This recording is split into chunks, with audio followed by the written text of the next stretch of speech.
Go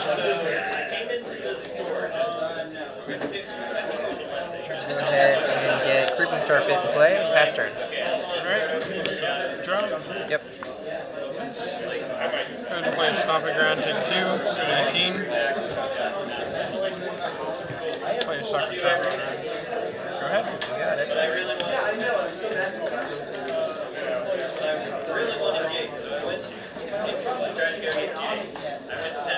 Pass turn. Draw.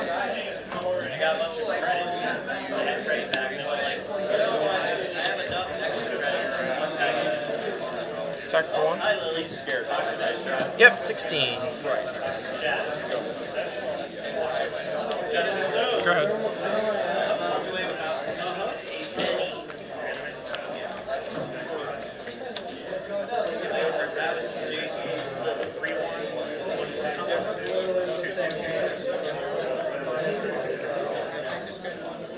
Your end step. Snapcaster Mage. Sure. Target Thought Scour. Sure. I will Thought Scour. Yourself. Yes, myself. Yep. Esper. Thought Scour. Esper. That's easy fight. Yeah. I mean, I wish it just died. That'd be awesome for me. Sure. The card would not be nearly as good as it is if it did that. Probably still. Well, no, I think there actually is a card that does that. That's just not good enough. Go ahead and play a Mountain. And get in for 2. Yep, down to 16. Pass turn.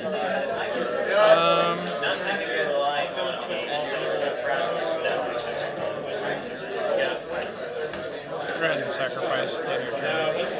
You got it.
On tap. Yep. And black. Summon dude. Yeah. Summon dude.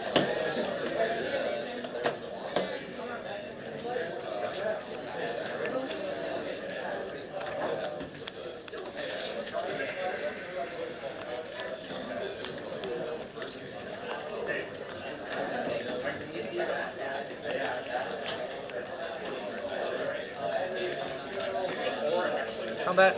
Sure. Attack for 2. No blocks. 12.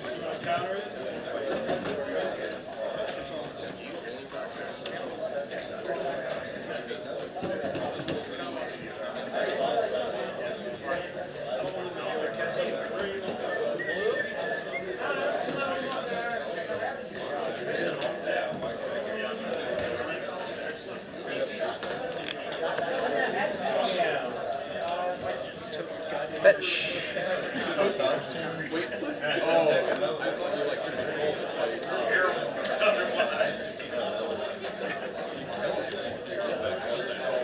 Carries out his expertise.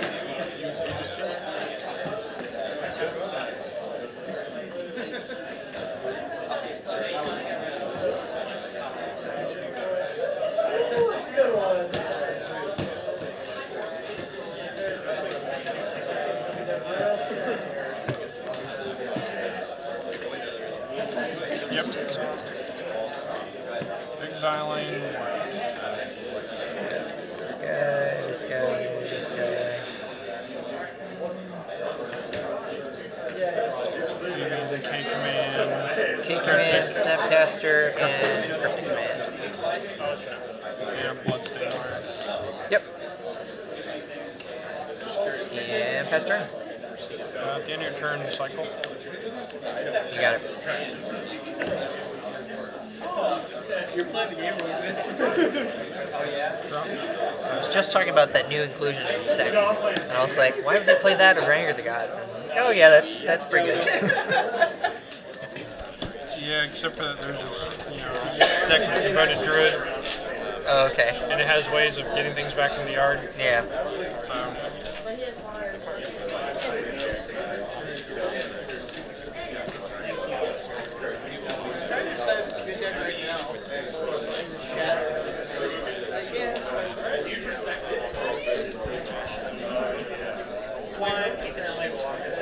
Cards in hand?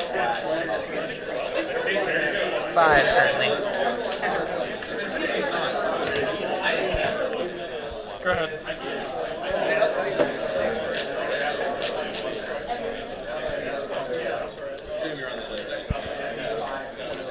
I will bolt you in your end step. Okay, so this is after my end step has started. Yes. Because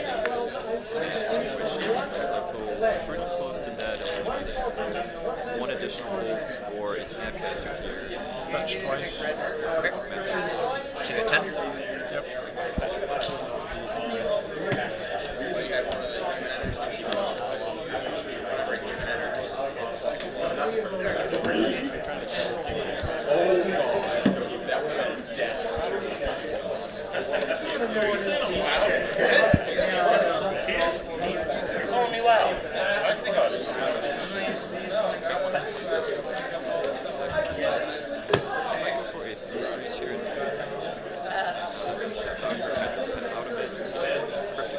What do I put it? 10? 10, 15.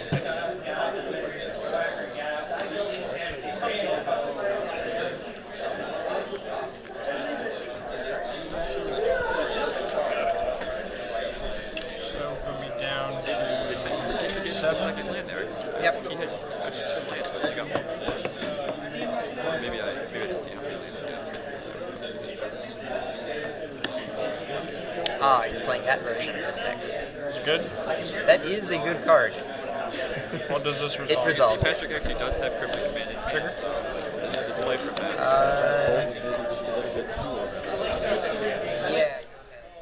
If Patrick had a mana leak or a remand or something of that nature, that would have been big here. But tapping out for that lightning bolt actually is going to really hurt him here.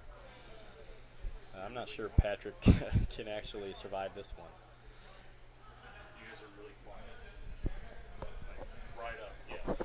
Okay. So we'll see Patrick trigger these Primeval Titans here, getting some lands out of his library. We got Patrick here struggling to remember exactly how Valakut works. Because Matt has 2 Valakits in play, and because Valakut itself is not a mountain, that affects things a little bit. Okay, so we got the snap terminate, which is All he needed. okay. Yeah, that's all. If Matt doesn't get to get an attack step in with that prime time, he's not going to win the game. So what type of cards do you think we're looking at sideboard-wise here? So I think Patrick, if he wants to bring in some good counter magic. Grixis Control might not necessarily have a whole lot to work with except Cryptic Command in the main board. If he has a Disdainful Stroke could be pretty good here. That counters both Through the Breach and a hard cast Primeval Titan. Right. But other than that, Patrick's game plan isn't terrible against Through the Breach just because he has counter magic. Through the Breach is a deck that really preys on decks that don't have access to, hand disruption and counter magic, but Patrick might actually have both of those. I'm not sure if we'll see any thoughts. I'm assuming he probably has at least some discard playing Grixis here. Would be unseemly not to. And like you said, any deck that can really interact with what Matt is trying to do is probably a tough matchup. Yeah, the matchup that Matt wants to play is where you sit there and you do nothing and hope your opponent does nothing too, and you block their less nothing. Yeah, less nothing, and you block their silly, you block their silly Death Shadows with your Sakura Tribe Elders, and you hope to just sort of get there. But when you have counter magic, this matchup does become a good bit tougher for Matt. Matt could possibly have something like a Vexing Shusher, but I highly doubt it. Vexing Shusher, of course, is a 2-mana 2/2 that can't be countered in red-green, and you can activate an ability to make a spell of yours uncounterable. That would be quite the card here, but again, it's also true that it's tough to say how much counter magic Patrick actually has access to. A Grixis control deck could mean a whole lot of things. It's possible that he's really just working with 4 cryptic commands and maybe a mana leak or 2, and that's not necessarily a lot of counter magic. So this could be pretty interesting. do you think Matt has any additional or alternate win conditions out of his board, since his main game plan is kind of mana intensive? I'm doubtful. It's possible that he has some big mana threats. I have seen decks like this running some gimmicky things like Gaia's Revenge. Right. If you know that card, it's like a 7 mana 8/5 haste that kind of has hexproof. But I'm not super sure what all Matt could be bringing. All things considered, probably not a whole lot out of his board that's going to help him here. Behemoth, okay. That's an uncounterable creature, I believe. Oh, a Spellbreaker Behemoth? Or a Craterhoof Behemoth? Both those seem... Probably Spellbreaker. I believe that's uncounterable. I don't think you would want a Craterhoof. Make your Sakura Tribe Elders into 3/3s. Yeah, Spellbreaker Behemoth is a good one. That's a 4 mana 5/5. I don't know if we can get that card on the screen. It's a 4 mana 5/5 that can't be countered, and it makes creature spells you control, I think, with power 5 or greater, also uncounterable. Right. It's one of those Shards of Alara themed cards that works off creatures with power 5 or greater, and of course, Primeval Titan has 6 power, so. Obstinate Baloth, another thing that he might be able to have, that dodges discard, and if that's his only target for discard, obviously he gets to cast it for free and gain some life. But again, it's unclear to me. I don't have Patrick's list in front of me, but I wonder if Patrick is playing all that much discard. I would expect some Thoughtseize, but he certainly doesn't have Liliana of the Veil. That's not really a card you want in a dedicated control deck, but maybe he does. I'm curious to see. Yes, the surprise Titan plan. Yeah, interestingly, this deck that Matt's playing, it's not a Scape Shift deck, at least, not that we know of. I doubt Matt has any Scape Shift in the 75. This Through the Breach deck is a little bit more explosive. You can win a little bit quicker, but you do lose some of that consistency because you have to have the Through the Breach generally. Okay, we see that Patrick there has his Surgical Extraction in hand, which that's probably out of his sideboard and could really do some work in this matchup. Yeah, that's going to be a good one for sure. Take out a key threat, just completely get rid of it. Yeah, the truth about playing a deck like this is, if you don't have that Primeval Titan, this deck has very few ways to win.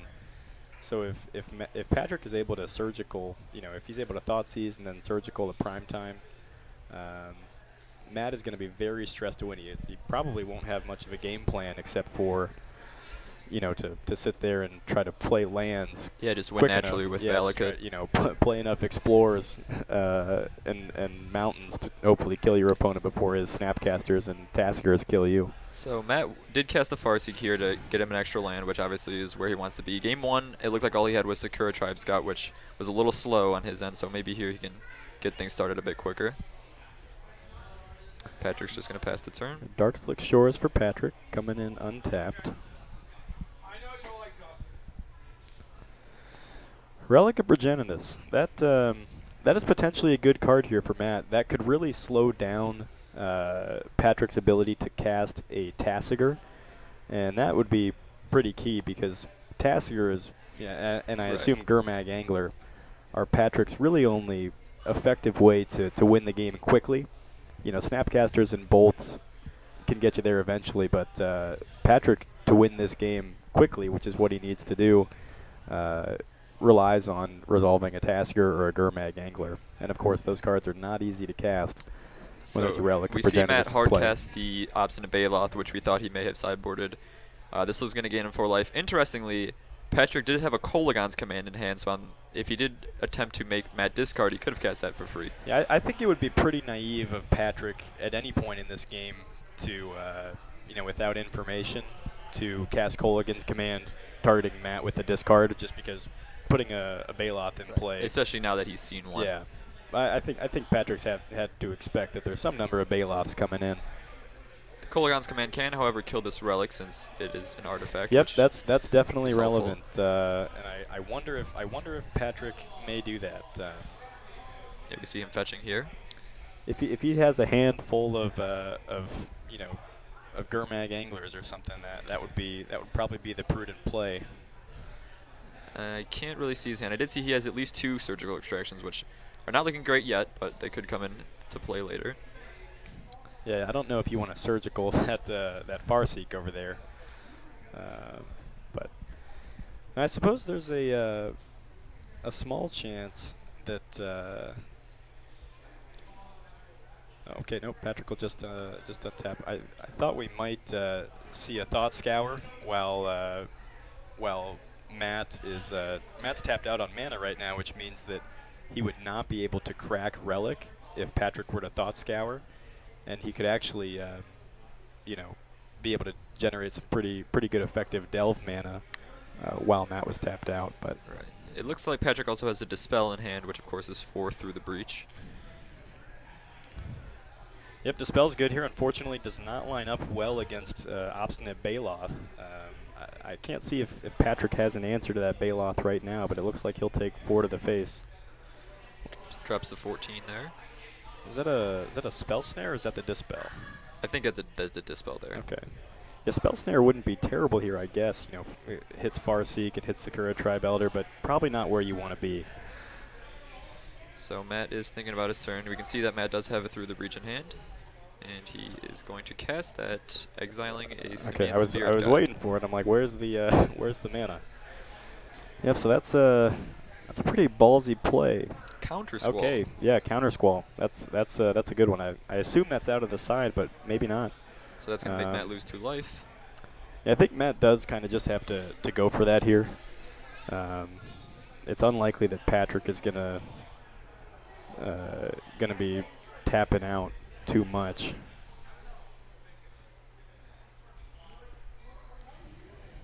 Right, as somebody in the chat mentioned, if he triggers Revolt and then has a Fatal Push, he would be able to remove this Obstinate Baloth. Since does he have a Fatal Push? I'm not sure. I didn't see his full hand. I guess what he gets here might tell us. No, he just gets a tapped Source, so he probably does not have Fatal Push currently. Fatal Push seems like one of the cards you'd want to take out in this matchup right. if you're Patrick, because all you're doing is going to hit a Sakura Tribe Elder, which is going to sack itself in response, and then there's the corner case here of hitting the Baloth. But I think your Terminates are good enough for that, and of course your Tasigurs and your Gurmag Anglers block Baloth very well.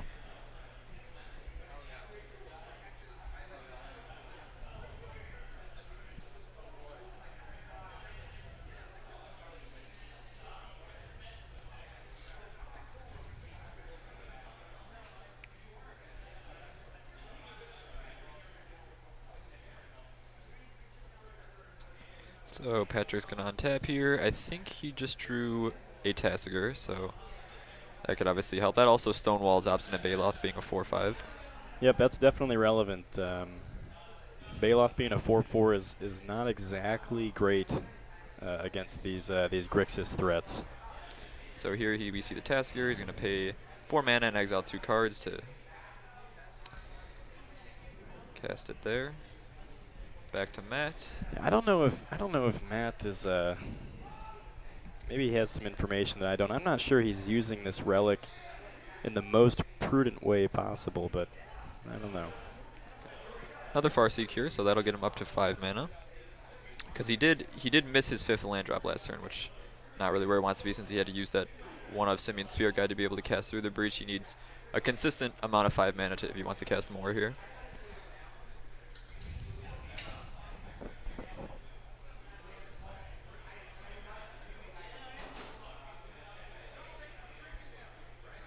And he's just going to pass the turn back.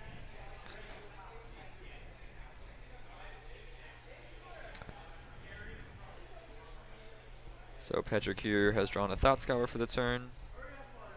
Still got those 2 Surgicals. Looks like his hand is Thought Scour, land, 2 Surgicals, Kolagon's Command, and a Dispel. So some interaction here. A little weird. I mean, he will be able to interact with the next Through the Breach, and he's got Kolagon's Command if he ever needs to get rid of this relic. But he's just going to pass here.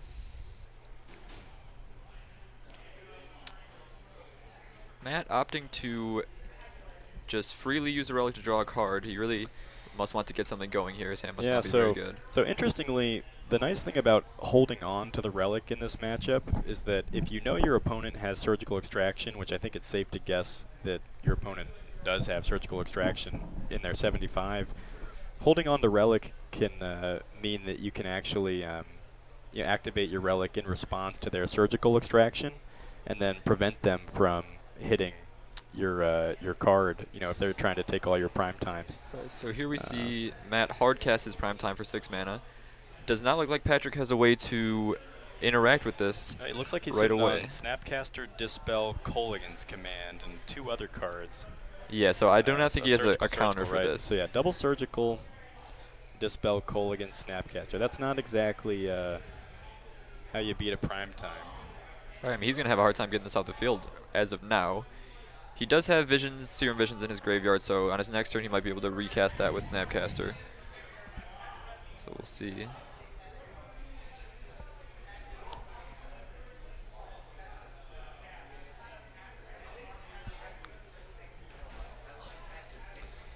We'll see 2 Valakids come out. Now, neither of those will trigger yet because that's only 5. Am I right? That's only 5 total mountains for Matt. So it looks like Matt is just preparing to get some damage with Valakid, but he's not going to get any just yet. Though I think it's worth noting Matt now has 3 Valakids in play, which will mean that Matt having 3 Valakids in play means that mountains just from his hand are going to do a whopping 9 damage right now. I think he only has 2 Valakids in play. I think the 3rd land up there is another Cinderglade. Oh, is that a Cinderglade? Yeah. So he might actually have 6 mountains currently with all of his lands. I think he has 2 Stomping Grounds and 2 Cinderglades, which do count as mountains towards the Valakid count. Yeah, you're right. That is a Cinderglade. So we'll see if Patrick has a way to remove this prime time. It's really threatening him now. And it looks like at the end step he just cast the Snapcaster Mage for no value. Now he's casting 1 on his main phase to cast Serum Visions. So Patrick left in Ancestral Vision, which frankly I'm not sure if that is the kind of card you want to have in this matchup. That takes out your early interaction, and that's not a threat. And by giving your opponent, 4 or 5 or 6 turns to do things, I don't know if I would want Ancestral Vision at all. It's not an immediate card that impacts the game state, which is probably where Patrick wants to be. Still has not found a way to remove the Titan. He drew another Tasigur, which obviously not great since Tasigur is legendary. And he's really in a tough spot here. He might actually just be dead this turn. Yeah, if he had a Cryptic Command, he could prevent Prime Time from going to attacks, but I think this is it for Patrick. Okay, we see an Arid Mesa there, so Matt can easily just crack that, go get a mountain, and right, he'll and probably hit Patrick get to the face for 9. Additional Valakid trigger or additional Valakids here with Prime Time. Get a mountain with his fetch land, and yeah, that'll do. Yeah, it looks like Patrick's going to be dead here from the Valakid damage. Patrick not too happy about taking 9 damage, as most people wouldn't be when you're at 11 and facing down a lethal land.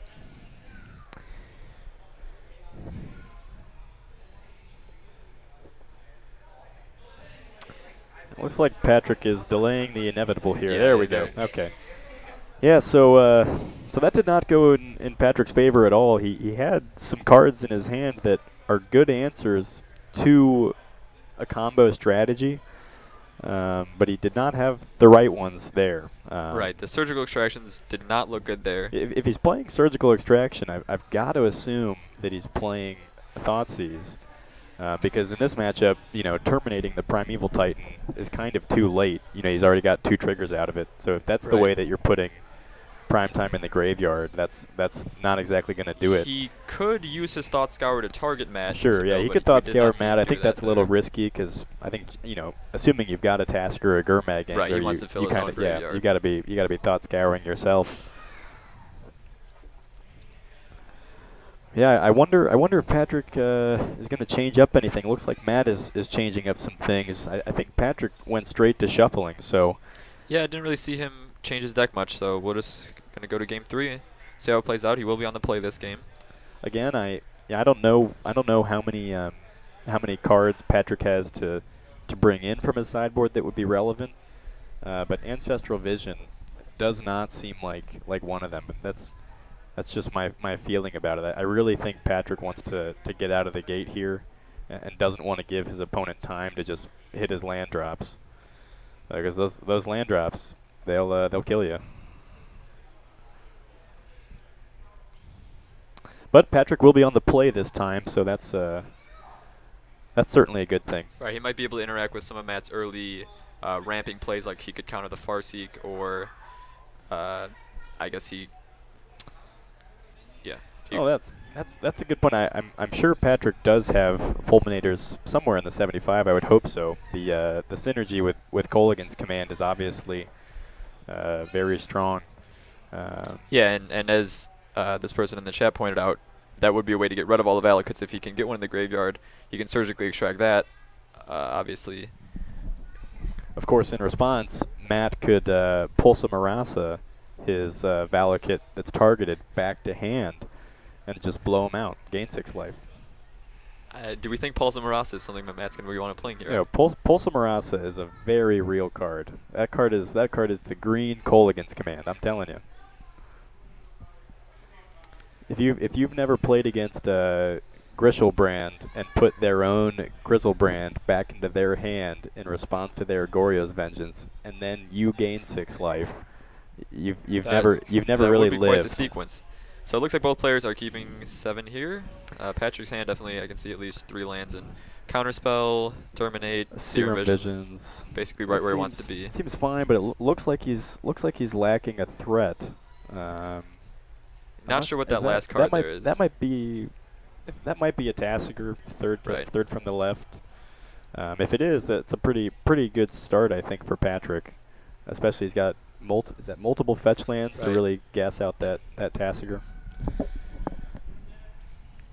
Looks like we'll see a Serum Visions here.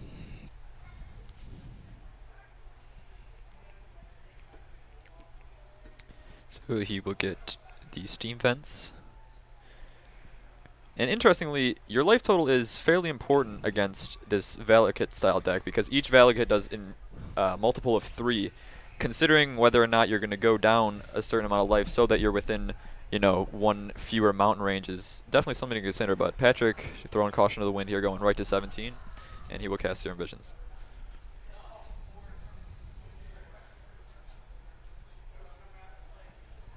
He's keeping both on top. Seems good for him.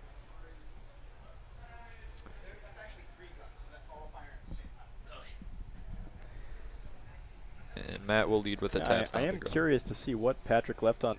He left an Ancestral Vision on top? Huh. Yeah, I mean, I don't know about that.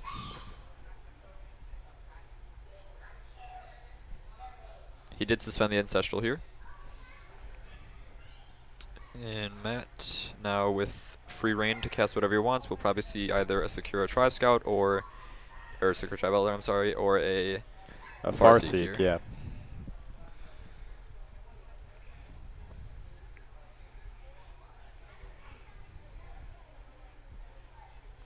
Patrick could have opted to leave up the counter Squall in his hand to interact with whatever Matt's turn 2 plays, but of course that wouldn't work if it is Secure Tribe Elder. So. Oh, a Chalice. That Ooh, is that's, some interesting that is sideboard spicy. tech. That seems fine. Ooh. Oh, wow. So so that Ancestral Vision, the reason that Matt has placed Chalice on 0 means that Ancestral Vision is even worse than it was. And it was already pretty bad. It was already pretty bad. Yeah, no, that Ancestral Vision is doing absolutely nothing now. Obviously, Patrick still has Colligan's command, so he can blow up one of these if it's really a problem. But that Chalice on 1 is going to take Matt off of his other Serum Visions, his Thought Scours, which he needs to power out his threats, and of course his Lightning Bolts, which he would like to send at Matt's face. Here Matt has another play. It is the Secure Tribe Elder. Wow, Chalice on 1, Chalice on 0. Yeah. You gotta assume he was saving the second Chalice for 2 maybe, but now that he saw this great opportunity to basically freely counter this Ancestral, it worked out in his favor. Yeah, I mean, Chalice on 2 certainly would have been good. Of course, you know, by that time, Patrick probably would be holding up, you know, counter magic, possibly a counter Squall, and you're liable to have your 4-drop Chalice on 2 get blown out by a counter Squall. I think Matt's play here of Chalice on 0 is actually pretty good. And oh, definitely. He's definitely punishing Patrick for that Ancestral Visions.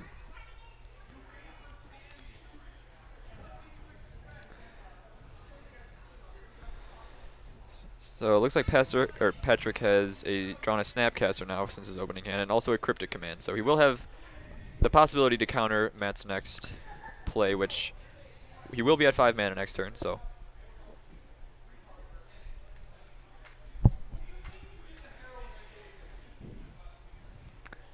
I guess the other downside to the Chalice on 2 from Matt, Chalice on 2 would actually counter a lot of his ramp. His own take out his own Farseek, take out any other Sakura Tribe Elders that he has. I think people miss that a lot though when they're playing Chalice. They often don't realize they can counter their own plays with it. Yeah. Okay, so here's Matt's gonna sacrifice the Elder. So Matt is potentially untapping with, you know, he'll untap with 4 lands and play another.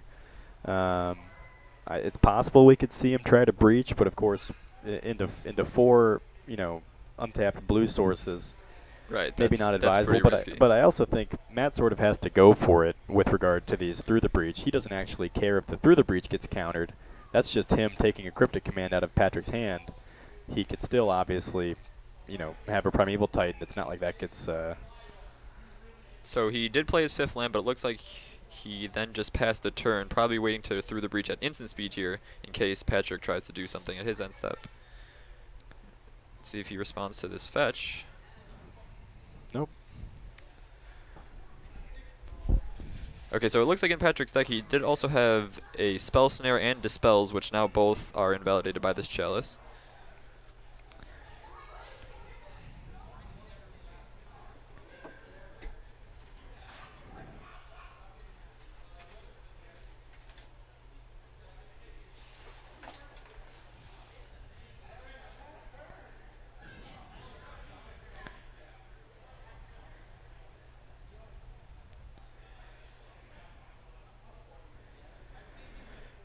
All right, and Patrick takes a time counter off of his generally worthless Ancestral Vision. Doomed. I suppose if Patrick did find a Colligan's command, he could obviously blow up that Chalice on 0 and draw his cards. Right. But that seems almost counterproductive. So it seems like he's looking at a Tasker here. He checked his graveyard. He does have a Tasker in hand now that he drew for turn. It looks like he can. Let's see, he's got a Blood Crypt. I guess he could cast that Tasker for 2 mana, but it looks like he's only got 4 cards in his graveyard. Right. So he's just going to pass here, still leaving up Cryptic and... Yeah, I think that's the right play. Yeah, so now Patrick is sort of forced to Cryptic this, and then Matt, you know, if Patrick does Cryptic it, Matt will be able to untap with 6 mana and possibly just hardcast a Primeval Titan from his hand. Which, as we saw last game, that won him the game, so... Yeah, even if Patrick were to terminate that prime time immediately,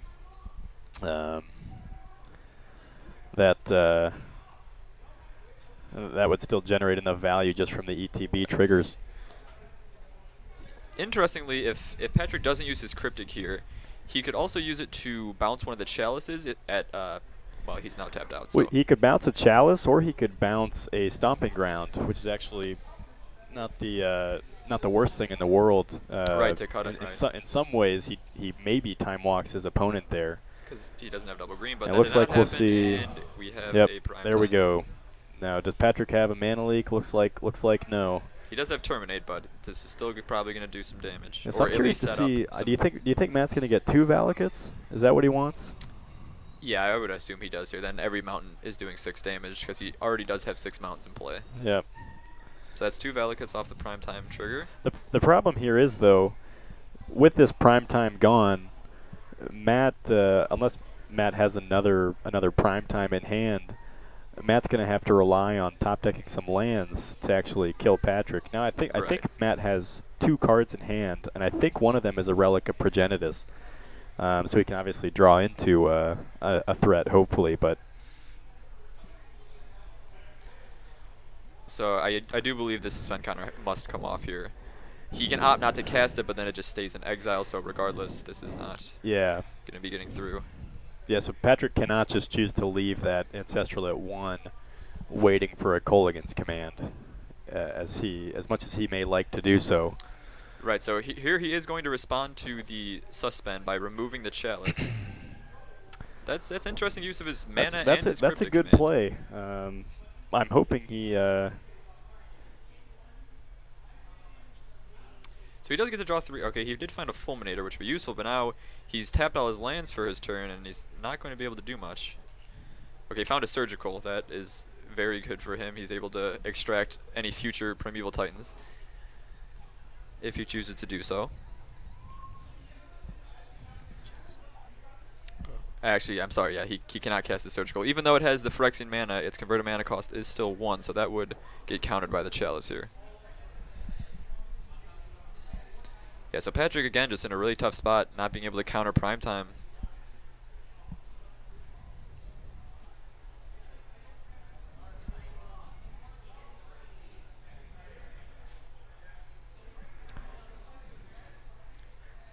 Looks like Matt. Does Matt have a 3rd Chalice in hand? I think he might. I think that's the artifact I saw. Yes. Looks like Matt is sitting on Chalice. Oh, this is not going to work in Patrick's favor. Yeah, I don't know if he's hoping that Matt doesn't counter it. Oh, but he did realize this. Yeah, that always feels bad. We agree, Patrick. Chalice of the Void is the worst. Hey, Patrick, you gotta play to your outs there. So I'm with you. You gotta still cast it. He does get the cast Tassiger for 1 mana here.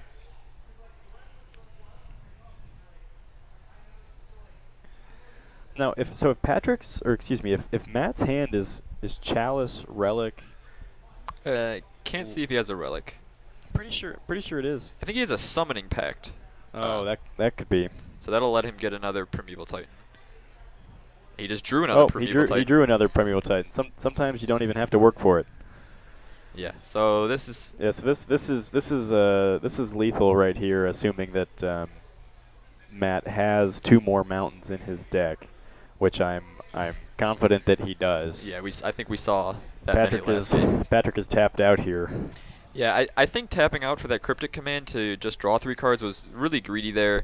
You're already almost facing lethal from any spell that Matt has due to these Valakits. You really want to be able to interact with the things he's doing instead of just fueling yourself up more, because you're not going to get many turns to cast these new 3 cards you've drawn. And of course, after Patrick casts that Cryptic command, he's only left with 1 mana. Right, that's what I'm saying. Everything is going to get countered at 1 mana by that Chalice. So, yeah, a slow play, I agree. Maybe he was playing around Pact of Negation. You never know. He's considering that, realized nobody plays that in Grixis control, and then decided to go with the lethal Primetime. Okay, this will put him to 1. But any mountain from this point is lethal. And any attack with Primeval Titan will also be lethal.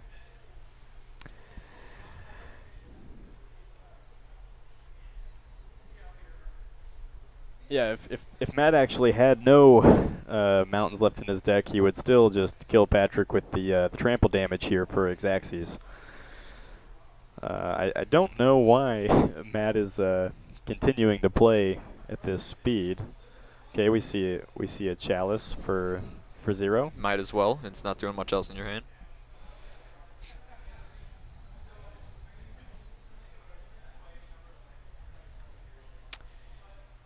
So Patrick needs to both remove the Primeval Titan and dodge any mountain land drop from Matt. It's possible, but seems unlikely. It's possible that Patrick has enough Snapcasters and maybe disallows to disallow those Valakut triggers indefinitely, but I'm doubtful that that's true.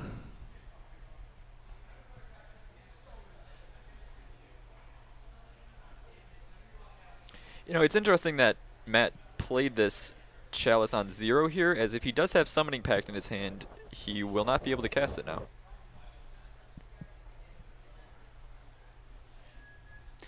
He does have Snapcaster in his hand and Terminate in the yard, so that is a way he can remove this prime time. He also has a Kolagon's command now to possibly unlock the Chalice on 1 if he needs to cast anything with that converted mana cost. But still, teetering on any land drop, not great. Any mountain land drop.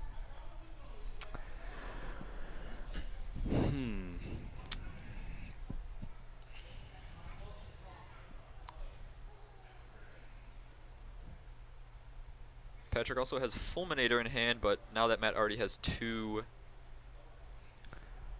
this is an aggressive attack. You're hoping. I mean, what is he hoping? He can't cast Lightning Bolt, so he won't be able to kill Primetime even after. I guess it's kind of free if he has this Terminate to remove the Primetime.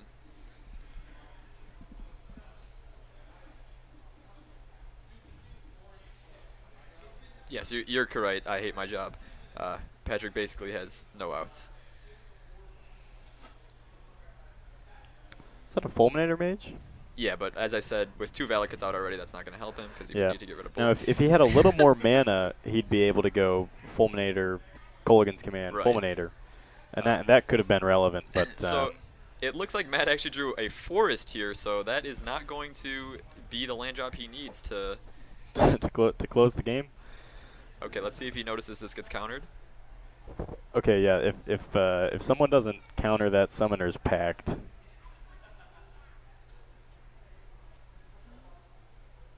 There we go. He Oh, nice work, Patrick. Nice work.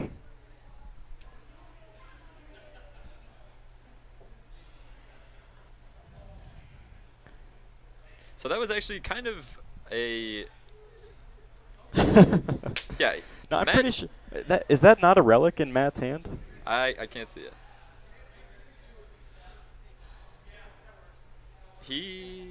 If that's a relic in Matt's hand, he really needs to just lay it down and crack it and hope to draw a mountain. So I think that Patrick could potentially bring Matt to 1 here. He has Snapcaster, Tasker on board. He also has Snapcaster, Kolagon's command in hand, and another Cryptic. So if Matt doesn't draw a mountain here, Patrick may actually be winning this game. So I will say to in response to I hate my job always this question. No, that is not illegal. You can certainly cast spells that are going to be countered. Right. The spell is cast and then it's just countered by Chalice when it's on the stack.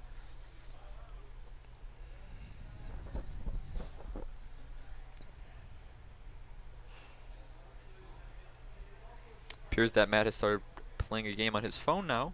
Just completely given up on the match, perhaps. It is unfortunate that Patrick's one way to win here quickly enough to get through Matt's 13 life would be to have a Lightning Bolt or 2, except for this Chalice on 1.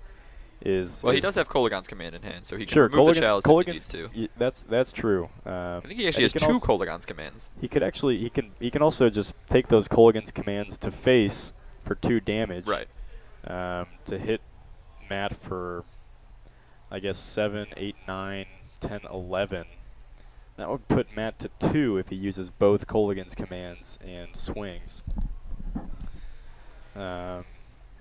I'm not sure. Honestly, if Matt doesn't find a way to get a mountain here, I think Patrick might have this one. He's got another Cryptic command, he's got 2 Kolaghan's commands, and a Snapcaster in hand. So that is essentially enough damage to finish Matt off here. I wonder how many basic forests Matt is running. Yeah, you got to assume it's not many. That's an unfortunate top deck. So as to the casting a Chalice, if you are aware that the Chalice should counter it and you intentionally do not have it countered, that would be cheating. You're correct, because then you're just essentially going through a game state that is not legal to let yourself win. That does happen sometimes occasionally, as like I said, people don't always remember that Chalice counters their own spells. So sure, but yeah, there's nothing inherently illegal about casting a spell into your own Chalice. All right, let's see if Patrick lets him go to this attack. That would be a fatal error. He's gonna Snapcaster terminate. Okay, and this might have let Patrick win. What did we have from Matt's side? Oof, he's got it. Oh, wow! Counter Squall coming up big. Patrick may actually win this match. Well, what is that last card in Matt's hand? I'm not sure here. Wow. Yeah, Matt's gonna offer the hand. What an amazing comeback from Patrick there. I think it's a relic of Progenitus that he can't cast because of Chalice. I think that's what it is, but I'm not certain. Rather unfortunate that Matt basically lost himself the game there by countering his own summoning pack. He had no pressing reason to recast Chalice on 0. He just, I guess, was afraid of future Ancestral Visions, but maybe he was worried about As Foretold into Ancestral Vision, and he didn't want Patrick to draw 3 cards for free. Right, that obviously a pressing concern in our modern games. Definitely an exciting match. I did not expect Patrick to be able to pull that one out. So anyway, we'll be back soon here for round 2.